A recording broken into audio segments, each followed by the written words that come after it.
Welcome to the Academy of General Dentistry podcast series featuring Dr. George Schmidt. Each episode features experts in the field of dentistry who share insights and inspiration to help you succeed. Let's get started.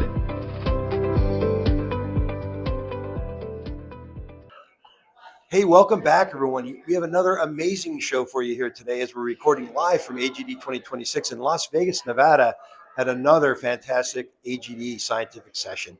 I've got two great guests here with me today, the winners of the e-poster presentation in the clinical research section, I think, right? Yes, sir. We have Farzad and Kevin here. And where are you guys from? Sir, thank you for having us again. Really grateful to be here. My name is Farzad Baghaie. I'm a second lieutenant in the United States Army, and I'm also a fourth-year dental student from Detroit Mercy School of Dentistry. We grew up in the suburbs of Detroit. Morning, sir. Happy to be here. Thank you for having us. Grew up in Detroit, Michigan. Currently working and serving in the United States Air Force in Texas. Wow. So first of all, thank you for your service. We really appreciate all you do for our country here. And let me start out with this. So you obviously had an e-poster in our competition. It was a tough competition. There was a lot of great posters. I was there yesterday, and I had a great opportunity to watch these two gentlemen do that, and they did a wonderful job. But when you submitted your poster, if someone wanted to do that, how would they go about it? They go to the AGD website? Yes, sir. The process was quite straightforward. We were very lucky. We had a lot of guidance from Ms. Cooney. So the AGD had a link, and essentially every year they submit a link and be like, hey, we're accepting e-posters. This is our submission link. Here's a little bio about you and just a brief title. And essentially we sent it out, and any questions we had, one of the coordinators was able to reach back quite quickly and just let us know, like, hey, we'd like to update this, or hey, we need more information. Yeah, I'm not involved in that process, but I understand it's relatively easy. And for anybody out there next year that wants to submit a poster, you can go to agd.org, and at the appropriate time, they'll put that link up there. So tell me about your poster. Yes, sir. So our poster essentially was assessing pre-doctoral root canal success over 17 years in an institutional cohort. A lot of words to essentially just ask, how successful are undergraduate students at doing root canals? And kind of about the results and what we were able to find from the data that we gathered were we found some institutional deficiencies within the school itself in the way that they go about teaching predoctoral students of how to manage the root canals and how to manage the treatment after the root canal is completed. So basically there were 7,300 cases that we evaluated that were completed between the years 2008 to 2025. And of those, about 131 of them were retreated. And then overall adverse outcome rate, so a certain percentage were extracted and then they were retreated, and that came out to about 9%. So ultimately, the research and what we were able to gather from the data and from the radiographic analysis showed us that ultimately we found that the main cause of root canal failure was the inadequate or the inadequate placement of the core. In other words, there was no core placed, or there was a lapse in time from the time that the root canal was completed up until when a core was placed. And the overwhelming majority of cases that we found that failed were because of that. Wow. So, I mean, I teach at Nova Southeastern, and so some of those statistics are kind of startling, right? Because when we think of a 9% failure rate, we don't normally correlate that to what happens in private practice. I think it's more like 20% or something along those lines. Yes, sir. So that was one of the really interesting facts about our study. Originally, the first adverse outcome rate I got was 131 retreatments over 17 years. Something wasn't adding up. And I called Kevin, like, something's not right. We are not God's gift to endodontics as undergraduate students. Something's wrong. So we added modifiers. And I continually updated an IRB to get more access and understand what's going on. And after chatting, I was like, there's a limiting factor. And one of the biggest things, I guess two big things, is we have a transient dental population. So patients will come in for treatment when they're in pain, and we may not see them again. They may get their tooth extracted somewhere else. They may get retreatment done in another state. Another limiting factor I empathize with the patients, is cost of care. A retreatment at our university is about 6 times the cost of an extraction. And we have a hard time justifying that to patients. Yeah. Yeah, no, just to piggyback on that too. I mean, I think the success rate was inflated because of those reasons. And also just understanding from a dental school standpoint, you have oversight from multiple faculty. And we know if you ask 10 dentists one question, you're going to get 10 different answers, right? And from a faculty point of view, that's a great thing as a student because when you're receiving oversight and you're learning things, when you have endodontic oversight, they're going to teach you all the materials, all the methods, all the techniques because they want what's best for the patient.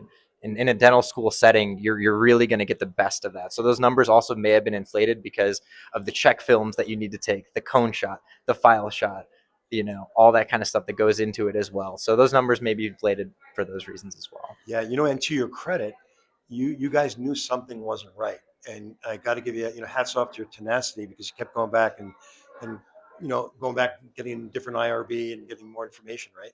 So fantastic. Thank you. Thank you. Yeah, yeah.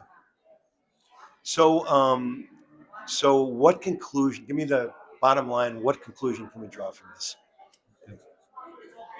I think I could take this one away. So at the end of the day, our job as clinicians, as doctors, is to take the research and to apply it clinically.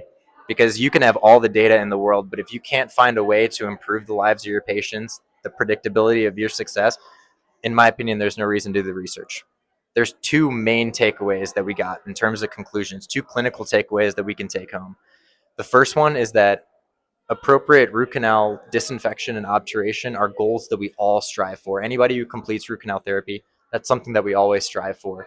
But that's only secondary to making sure that after the root canal is complete, that there is an appropriate core placed and it's placed immediately after root canal treatment. In my opinion, from the data that we were able to gather, sometimes the root canal was done and the core wasn't placed until months after, sometimes just not at all. So we need to ask ourselves, are we really doing what's best for our patients? So after the root canal is completed, while the tooth is isolated under rubber dam, potentially, probably, that may be the best time to place the core. And that's a very important take-home point. Yeah, so there's no question about that. And I think we all know, and many of us may have been guilty that maybe the root canal is done, and then on the subsequent visit when you place the core, I mean, some people maybe not be using a rubber dam, right? And so that can cause a big problem. And I was in your course, and some of the questions that came up, and one interesting one was that I think someone was concerned and said, "Hey, that's a great idea, but if I send this to the endodontist and they place the core, I don't know how I feel about that." So talk to me about that. That was a great question that came up as well, and it's something that I think both clinicians, you guys see in practice. In a dental school setting, we see it as like credits earned, and whoever does the core, they get credits, they get money for it, whatever it may be. And we have an alternative solution, and it's very cost effective. So one of the alternatives was placing a liner, just placing something as an orifice barrier, whether it be etch bond flowable or one material from whichever company you may like, whether it be colored, not colored, but just something to seal the orifice. And at that point, you've protected that coronal seal. You've created a coronal seal. You can build it into the cost of the root canal treatment. However, you haven't taken the core, the $200, whatever it may be, from the GP. And I think that's an alternative we could put in a school setting.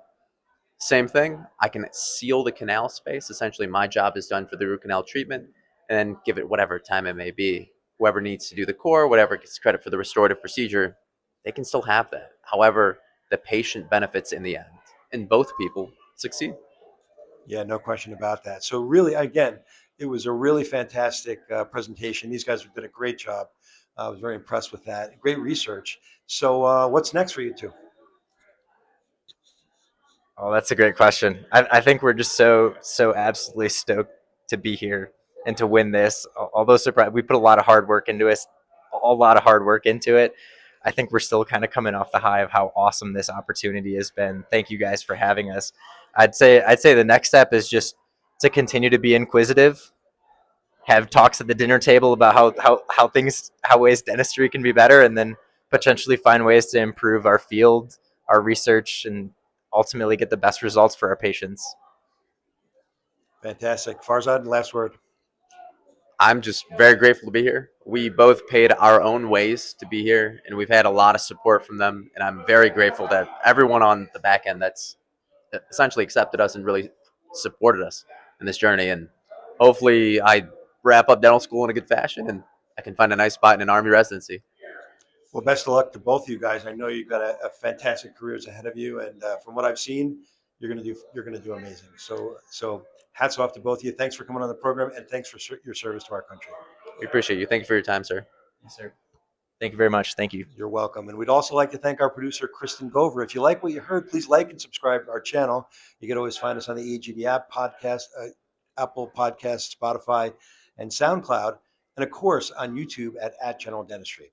If you have any questions, concerns, or comments, you can reach us at news@agd.org.